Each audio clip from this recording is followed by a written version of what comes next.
you're in the insurance business. I am. How did you get into that world? You first started Okay, rolling. got it. Yeah, so I got into insurance world. When I got out of the military, I wanted to be a bodybuilder. So originally that was going to be the route I was going to take. And then I met a girl who worked at Morgan Stanley Dean Witter. Long story short, I started working at Morgan Stanley Dean Witter a day before 9/11, and then got my Series 7, 66, 21, 26, all the licenses at 21 years old, and fell in love with the industry. I said, this is what I'm going to do. So I left Morgan. I went to Transamerica. I became an insurance agent for the next 7.5 years. And then October of 09, started my own company, PHP, with 66 agents. And today, we have somewhere around 17 to 18,000 insurance agents in 49 states. Wow. What kind of insurance do you sell? Life and annuities. It's life, any kind of life, and then annuities for retirement. Man, I don't have a very good experience with insurance companies. I'm not going to lie to you. I have a pretty bad experience with them. I had business insurance, and from my experience, insurance companies only try to do two things: sell you the policy and then get out of whatever claims that you have. I don't think you're wrong when it comes down to PNC. That's PNC. It's a completely different model. What does PNC mean? Property and casualty. You're talking about property insurance. You're not talking about life insurance. Right. No, yeah. I'm talking about specifically, actually, it was professional insurance, something like that. The reason why there are so many unhappy people like you and I about PNC is because there's so many words their attorneys use to give them an out. Yeah. But on life, if you have a death certificate, there is no words. You're dead. Okay. It's very simple. So if you buy a $1 million policy and you die and you get into a car accident and you die, you send the death certificate, we're sending you $1 million check, even if you just pay $30 on a term policy. Wow. Interesting. Yeah. So that's a completely different world than what I'm used to. Night and day. It's not even the same. It's completely night and day. That's pretty cool, man. That's really cool. So how did you transition from insurance world to something like this, to making videos and doing interviews, and you do a lot of cool stuff? Yeah, it purely accidental. One day I was creating content on the back end, so you couldn't see the content we were creating for the company. And one of my guys came and said, Pat, why don't you create content for public? And I said, I don't really know if there's going to be a public need for what we're doing. He said, just try it out. I said, okay, let's make a couple videos. We made a couple videos. I said, if I do it, I'm going to commit to 2 years. So I did one video a week. It was called 2 Minutes with Pat. 2 years later, there was some interest. We had a few thousand subs. And I said, okay, let's try to do a little bit more. And then we went to 40,000 subs. And then I changed the channel's name from my name to Valuetainment.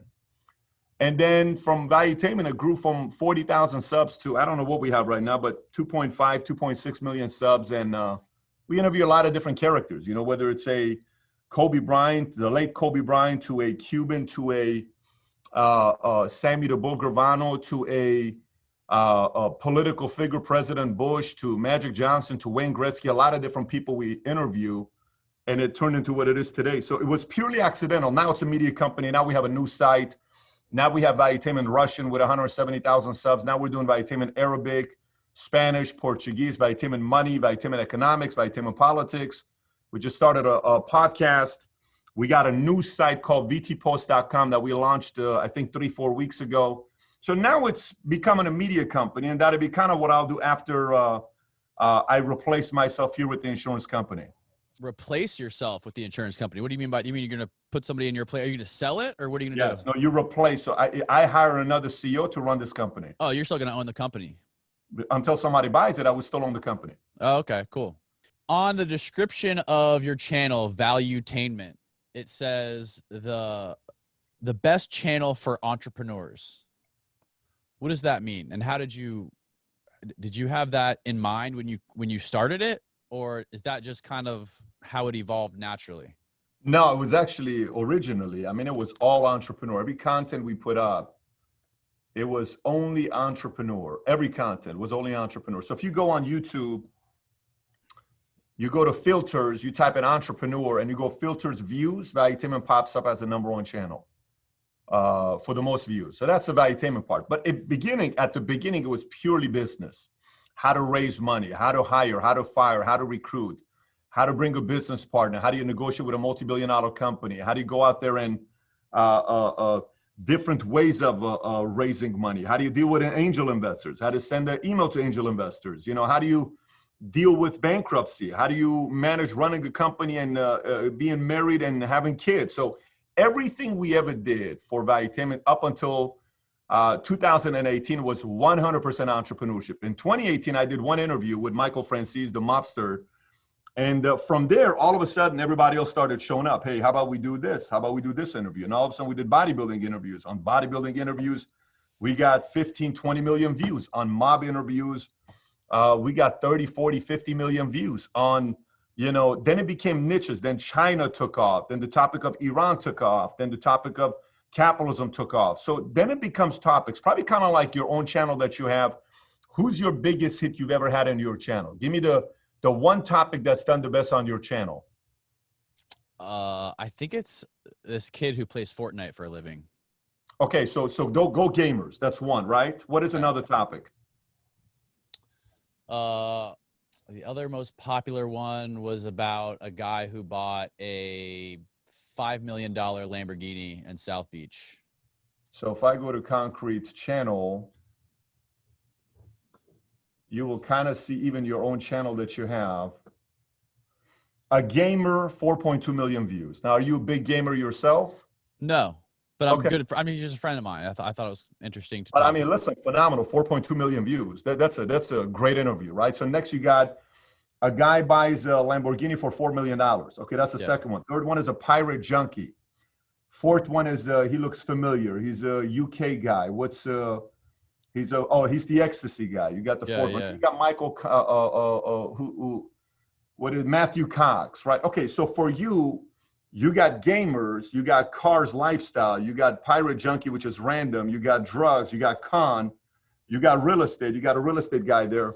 So those are your 6 that you're pulling from. I would probably be doing more gaming if I'm you, because you got an audience of gaming. So when you start doing shows, they become hit and miss. Like we started doing vlogs. When we did vlogs, I got to tell you, my vlogs are probably the worst vlogs you'll ever see on YouTube. Why is that? If you go look at my vlogs, there's nothing crazy about the vlogs. Why is there nothing crazy about my vlogs? I don't have the most interesting life to the average person to say, I can't wait to see what this guy does. Like, I don't have time to go out there and say, you know, let's go get 16 cases of Skittles, throw it in a bathtub and get 2 girls who are willing to jump in here and let's throw Nutella on top of it, get 17 million views. I don't have that kind of time, right? So some people who do vlogs, they're very interesting and they know how to keep attention a lot for vlogs, like the Logan Pauls or the Jake Pauls or something. They're killing it with vlogs. But then the vloggers sometimes try to do what you're doing. That doesn't work for them. Sometimes the content creators, which are the how-to business guys, try to do things others are doing. It doesn't work for them. Sometimes the motivational guys go into interviews. Their interviews don't work. Obviously, you're a good interviewer. If you got 7, 8 interviewers over 1 million views, you obviously are good at interviewing people. But that's not everybody. Not everybody's good at interviewing people. So it's not something that works for everybody. Like, I don't know if you've tested doing vlogs or not on your own life. Have you done vlogs before? No, I'm not interested in doing any of that stuff. That's an interesting idea that you just mentioned. How you said, because I have a video that has 4 million views about a gamer, maybe I should do more gaming stuff. You may have an audience for it.